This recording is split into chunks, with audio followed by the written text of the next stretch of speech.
You're watching Rainnite Gaming. What's going on, everybody? Welcome back to Rainnite Gaming. I'm Rainnite, and in this video, I'm going to tell you what you need to buy to play the Gundam Card Game. Okay, the game's not even out yet, but we're going to go ahead and buy a few things, so on the first day, you are ready to go to a tournament and have what you need. Let's make a little list, because I love lists. First up, we're going to need probably like 5 things. We're going to need, first off, standard size card sleeves. Not small, that's for Yugioh, and not penny sleeves. While they may be a standard size, they're actually a little big, they're really flimsy, and it's more for storage and not actually for playing the game, so you can't really use these. What you want to do is get a fairly inexpensive sleeve.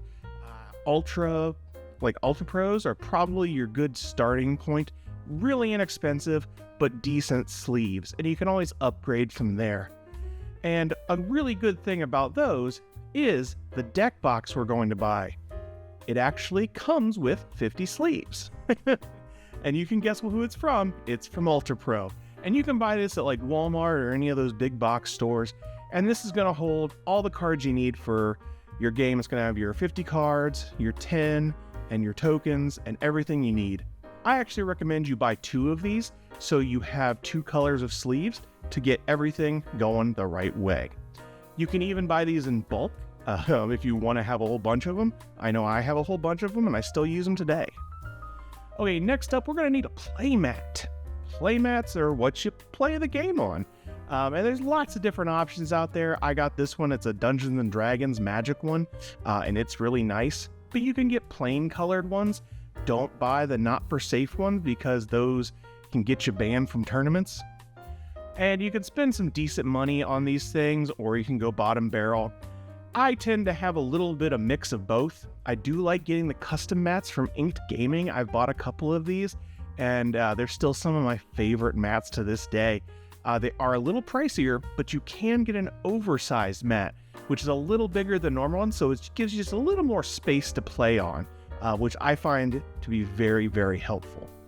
They are definitely on the pricier side, but they're really good customer support, and they're just really nice to deal with. This is the first mat that I did with them.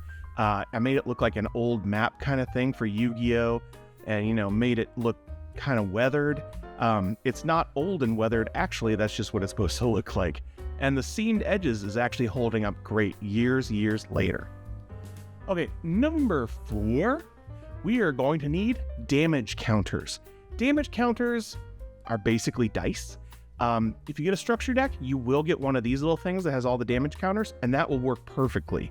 But you can use normal dice, you can use Pokemon dice.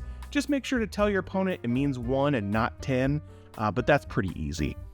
These are the dice that I bought specifically for this card game, just because I wanted numbers on there so I didn't have to count dots, because, I'm stupid sometimes. And these were super clean looking. I got them on Amazon for pretty cheap, only $15-16, and they give you just a ton of these things. And it's all the damage counters you're going to need, plus you can bring extras, because it's always nice to bring some extras for other people that may have forgotten theirs. You can also buy damage counter thingies. These things are pretty cool. I wish I could find ones with 1s instead of 10s, but they're really pretty nifty. I may have to look into these later. And all the dice you can get are super cheap, or you can get really expensive ones too. I wouldn't bother with that. These are really cool because they're actually a little smaller than the bigger dice, and so they won't take as much room on your cards, so that could be a really good option. And obviously they come in every color of the rainbow. Number 5, you're gonna need a storage box. Storage boxes are super important and usually overlooked when you first start a game, because you're like, oh, I just need my deck box because I have my deck.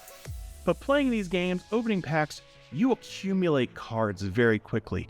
This is just the normal cardboard ones that you can buy for super cheap.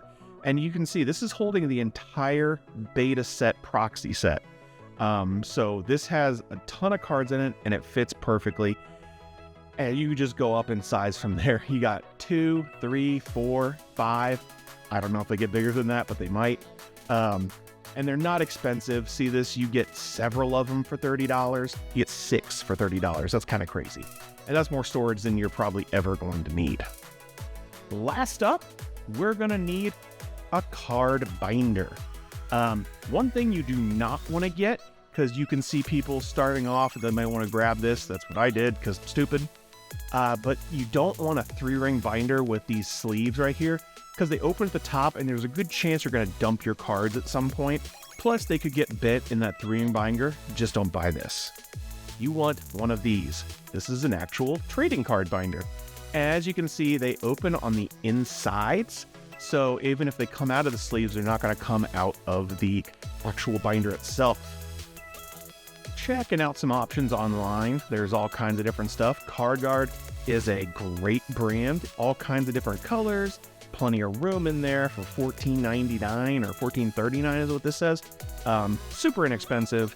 Really nice. Again, all kind of these lower cost stuffs are really perfect. And even if you start with them and upgrade later, you're still going to use these down the road. And of course, you can get up to huge binders or small binders. Anything under the sun is going to work for you. Except for Yu-Gi-Oh! That's in small size. Don't get that. Okay, that's it. If you've gotten all 6 of these things, you get my stamp of approval because you are ready to play some Gundam. Hopefully you guys are enjoying this video, and hopefully you guys aren't going out there and spending way too much money on stuff. You need to save that money because you're going to need that money for cards because we got to buy these cards out here in a couple months. Okay, guys, if there's anything I missed, tell me in the comments down below and let me know if you were liking these videos. But until then, I'm Rainnite. See ya!